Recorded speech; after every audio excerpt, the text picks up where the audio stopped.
ٹھیک ہے اب اعوذ باللہ من الشیطان الرجیم بسم اللہ الرحمن الرحیم۔ عزیزان من، آج جنوری 1983 کی 14 تاریخ ہے اور درس قرآن کریم کا آغاز سورہ رحمان کی آیت 13 سے ہو رہا ہے۔ میں پہلے ہی معذرت پیش کر دوں کہ مجھ پر پھر فلو کا حملہ ہو رہا ہے۔ آج اس قابل بھی نہیں تھا کہ درس دے سکوں، لیکن میں حاضر ہو ہی گیا ہوں۔ گلے پہ اس کا خاصا اثر ہے۔ وہ ریاض خیر آبادی نے تو کہہ دیا تھا کہ گلا بیٹھا ہوا خدمت اذاں کی اور کعبے میں بھلے کو ہم اٹھا لائے تھے ناقوس برہمن کو۔ میں تو ناقوس برہمن کو اٹھا کر نہیں لا سکتا، تو آپ کو اسی گلے کے ساتھ نباہ کرنا ہوگا۔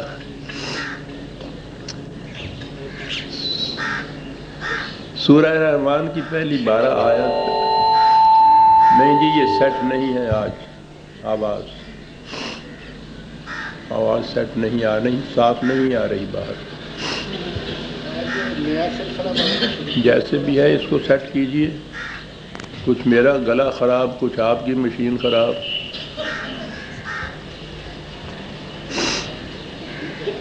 ہاں شکریہ۔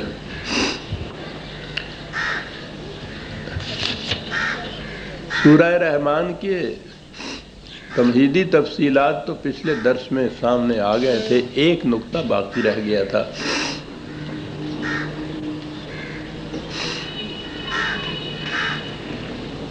ہمارے ہاں جہاں دین میں تعریفیں ہوئیں، ان میں ایک سب سے بڑی بنیادی تعریف یہ بھی تھی کہ کہا گیا کہ وحی کی 2 قسمیں تھیں۔ ایک وحی تو قرآن کے اندر محفوظ ہے اور دوسری وحی قرآن کے باہر ہے۔ وہ قرآن کے اندر والی جو تھی وہ تو تعویذ لکھنے کے کام آئی، اور سارا آپ کے ہاں کا شریعت کا دار و مدار اس وحی پہ جو ان کے بقول قرآن سے باہر تھی۔ اس کے متعلق بہت کچھ میں لکھ چکا ہوں کہ یہ بڑی سازش ہے حقیقت میں۔ یہ جو کہا گیا ہے، یہ نقطہ جو یہاں آیا ہے، جو پچھلے درس میں پیش نہیں کر سکا تھا۔ قرآن نے کہا ہے کہ الرحمن علم القرآن، قرآن ہی کی کو تعلیم کیا رحمان نے۔ کہیں اور یہ نہیں آیا کہ قرآن کے علاوہ کچھ اور بھی تعلیم کیا ہو۔ تو یہ تو 1-2 لفظوں میں بات صاف ہو جاتی ہے۔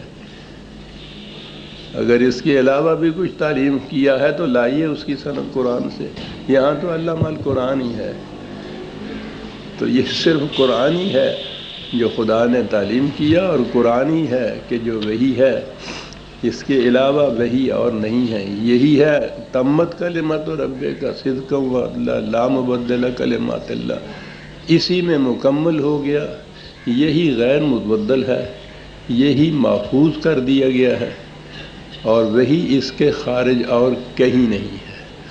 یہ پہلی بات تھی جو میں نے عرض کی تھی۔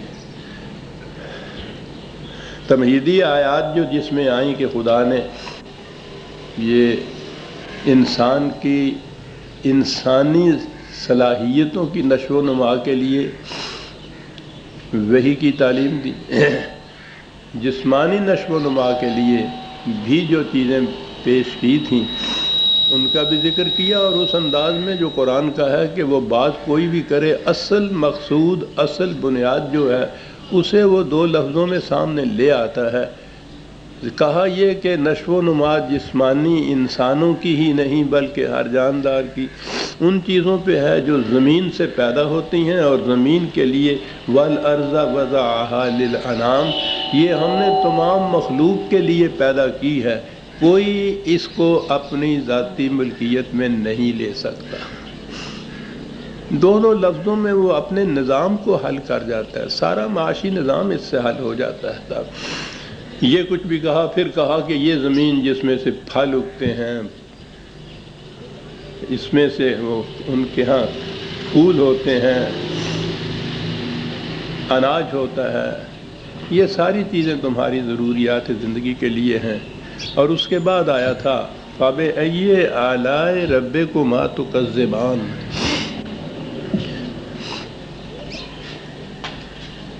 اس کا عام ترجمہ آپ دیکھیں گے، کوئی سا قرآن کریم بھی اٹھا کے لکھا ہوا ہوگا کہ تم خدا کی کون کون سی نعمتوں کی تکذیب کرو گے۔ آلاء کا ترجمہ نعمت ہی کیا جاتا ہے، ٹھیک ہے۔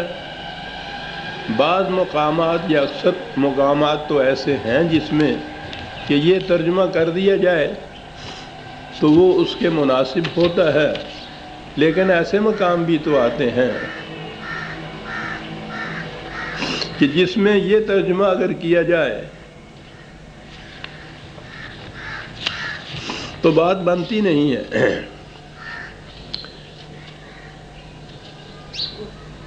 اسی سورت کی آیت 43 44-45 ھذہ جہنم التی یکذب بہا المجرمون۔ مقافات عمل کے سلسلے میں یہ کہا کہ وہ بات تو وہاں آئے گی جہاں یہ آیت آئے گی، وہ میں جو نقطہ سامنے ہمارے ہے اس کے لیے میں اس کو اس وقت ووٹ پیش کر رہا ہوں کہ مجرموں سے کہا جائے گا کہ یہ ہے وہ جہنم کہ جس کی تم تکذیب کرتے تھے، یطوفون بینہا و بین الحمیم، کھولتے ہوئے پانی کا عذاب ہوگا وہاں ان کو۔ اور اس کے بعد ہے فَبِأَيِّ آلَاءِ رَبِّكُمَا تُكَذِّبَانِ۔ تو اگر ترجمہ کیا جائے کہ تم خدا کی کون سی نعمتوں کو جھٹلاؤ گے، تو یہ جہنم اور اس میں یہ آتش سوزاں اور یہ کھولتا ہوا پانی، تو یہ کون سی نعمتیں ہیں جس کے متعلق یاد دہانی کرائی جا رہی ہے؟ یہ بڑا جامع لفظ ہے اعلیٰ جو ہے، اس کے معنی قدرت کے ہوتے ہیں، اور قدرت کے معنی لیجئے تو ہر چیز کے اوپر یہ فٹ ہو جاتا ہے۔ بلکہ ایک صاحب لغت نے تو کہا ہے کہ اس سے بھی آگے چلیے، جسے کرشمہ کہتے ہیں فارسی میں، یہ بھی اس کے متعلق کہا جا سکتا ہے، ایسی نادر چیزیں جو پیدا کی جائیں۔ لیکن میں نے اپنے مفہوم القرآن میں قدرت اس کا ترجمہ جو کیا ہے، یہ اس صورت میں متعدد بار یہ آیت آتی ہے، تو اس میں اگر تو یہ ترجمہ قدرت کیا جائے تو ہر جگہ وہ موضوع نظر آتا ہے، نعمت کیا جائے تو ایسے مقامات آتے ہیں جہاں یہ فٹ نہیں ہوتا۔ تو اس لیے قرآن کے تراجم اگر آپ کے سامنے آئیں تو اس میں یہ مشکلات سامنے بھی آئیں گی، آپ کو حل نہیں ہوگا، ایک اعتراض پیدا ہوگا، اور غیر مسلم تو فوراً پکڑیں گے نا ان نکات کو۔ اب ان کے سامنے قرآن کی اصل آیت تو ہوگی نہیں، یا الفاظ نہیں ہوں گے، ترجموں سے ہی وہ لیں گے، انگریزی کے ترجمے لیں یا اردو کے ترجمے لیں، تراجم تو اسی قسم کے ہیں۔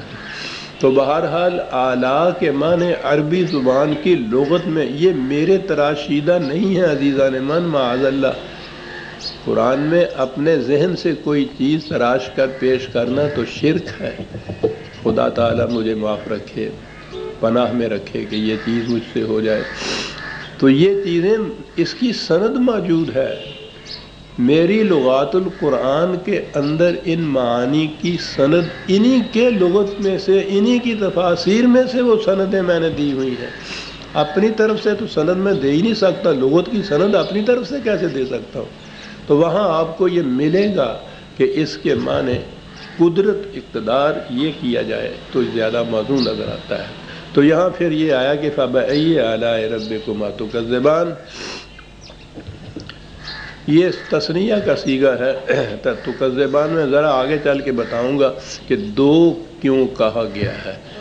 عربی زبان میں، باقی زبانوں میں تو واحد اور جمع ہی ہوتا ہے، لیکن عربی زبان میں تین صیغے ہوتے ہیں، واحد بھی ہوتا ہے ایک کے لیے، تثنیہ ہوتا ہے دو کے لیے، اور پھر جمع ہوتا ہے دو سے آگے، تین سے آگے۔ تو یہ آگے چل کے میں عرض کروں گا کہ یہ آیات جتنی دفعہ بھی آئی ہیں سورہ رحمان میں، اس میں یہ صیغہ جو ہے تثنیہ کا ہے، تو بات آگے چل کے خود واضح ہو جاتی ہے۔ بہرحال اب اس سے آگے چلتے ہیں، تو آپ دیکھیے قدرت کی نعمت کی بجائے میں نے جو قدرت اس کا ترجمہ کیا